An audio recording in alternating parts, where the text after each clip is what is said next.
আজ 24শে নভেম্বর 2025। গতকাল রাত্রিবেলায় আমরা প্যারিস থেকে প্রাগে পৌঁছেছি। প্রাগের টেম্পারেচার এখন বিলো 0°C। গতকাল রাত্রিবেলা যখন হাঁটতে গেছিলাম তখন -6°C পর্যন্ত চলে গেছিল। কাল রাত্রে তুষারপাত হওয়ার পরে সকালবেলায় তাপমাত্রা একটু হয়তো ঠিকঠাক হয়েছে, বাইরে বেরোনোর মতো। গাড়ি গাছ সবার ওপরে বরফের ছোট ছোট কণা পড়ে রয়েছে। হাঁটতে হাঁটতে এগিয়ে চললাম চার্লস ব্রিজের উদ্দেশ্যে। চার্লস ব্রিজ প্রায় 600-700 বছর আগে তৈরি এক ব্রিজ, যেটা এই প্রাগের সব থেকে অন্যতম ঘোরার জায়গা। পাশেই রয়েছে ভল্টা রিভার বা ভল্টাভা রিভার। এই ভল্টাভা রিভারের পাশ দিয়ে খুব সুন্দর লাগছে হেঁটে চলতে। রাস্তাঘাট বরফে ভর্তি।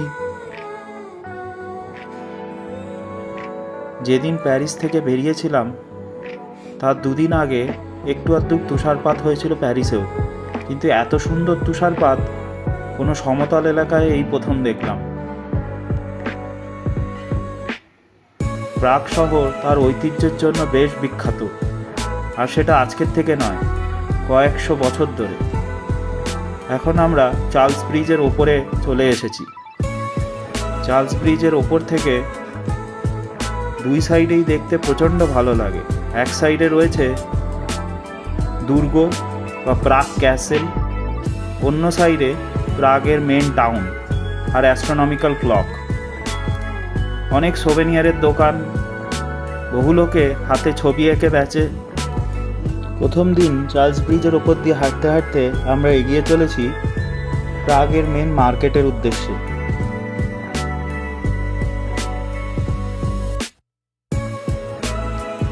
এখন নভেম্বর মাস, ট্যুরিস্ট কিন্তু তাও রয়েছে।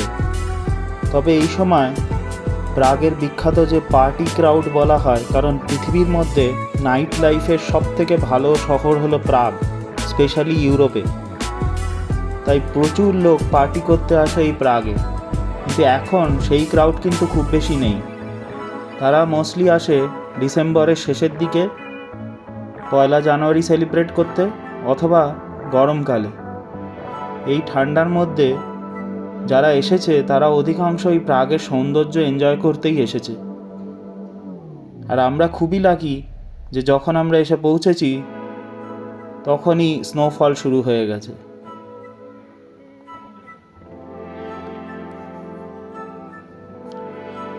আমি আগেই বলেছি প্রাগ এক ঐতিহ্যবাহী শহর। এখানে ছোট ছোট যে চার্চগুলো আছে সেই চার্চগুলোতেও গানের কনসার্ট হয়। গান বলাটা হয়তো ঠিক হবে না, মিউজিক কনসার্ট হয়। আমরাও এক মিউজিক কনসার্ট জয়েন করেছিলাম ভিভাল্ডি 4 সিজনে। এই 1 থেকে 1.5 ঘন্টার মতো কনসার্ট হয়। টিকিট ছিল 30 ইউরোর মতো।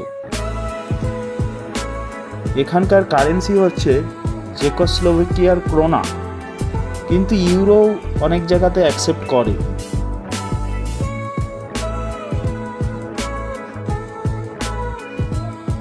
পরের দিন সকাল সকাল বেরিয়ে পড়লাম প্রাগ ক্যাসেলের উদ্দেশ্যে। প্রাগ ক্যাসেল চার্লস ব্রিজের অপোজিট সাইডে। এখানটায় একটু উঁচু এলাকা, বলা যেতে পারে পাহাড়ের ওপরে ক্যাসেলটা। আর এই ক্যাসেলটা কিন্তু ইউরোপের অন্যতম পুরানো এবং বড় ক্যাসেল। বহু লোকে শুধু প্রাগ ক্যাসেলের ঐতিহ্য দেখার জন্যই প্রাগে আসে। যদিও আমরা প্রাগ ক্যাসেলের ভেতরে ঢুকিনি, কিন্তু তার বাইরে থেকে আমরা এক্সপ্লোর করেছিলাম।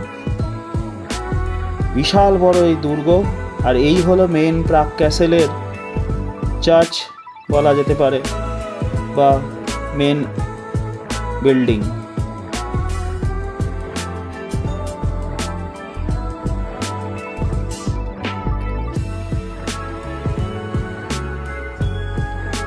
সম্পূর্ণ একদিন লেগে যায় পুরোপুরি প্রাগ ক্যাসেলের ভেতর ঘুরে দেখতে। আমাদের কাছে অত সময়ও ছিল না, আর তাছাড়া যখন তখন বৃষ্টি আর তুষারপাত শুরু হয়ে যাচ্ছে প্রাগে এই মুহূর্তে। প্রাগ ক্যাসেল দেখার পরে বোট রাইডের সিদ্ধান্ত নেওয়া হলো।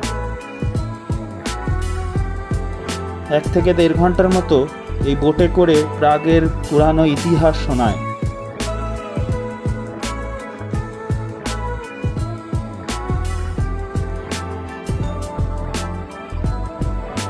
ধীরে ধীরে এইবার ঘরে ফেরার সময়, কারণ এখন 4টে থেকে 4:15-র মধ্যে সূর্যাস্ত হয়ে যাচ্ছে প্রাগে, তাই তাড়াতাড়ি ঘুরে ফিরতে হয় ঘরে।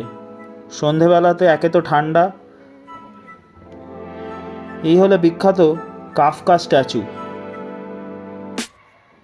দুটো আলাদা আলাদা মেটাল প্লেটের মতো জিনিস মিলে এই কাফকা স্ট্যাচু তৈরি করে। ফিরে যাওয়ার পালা। প্রাগ থেকে সবাইকে বিদায় জানাবো। আবার দেখা হবে পৃথিবীর অন্য কোনো প্রান্ত থেকে অন্য কোনো দিন। ততদিন সবাই ভালো থাকবেন।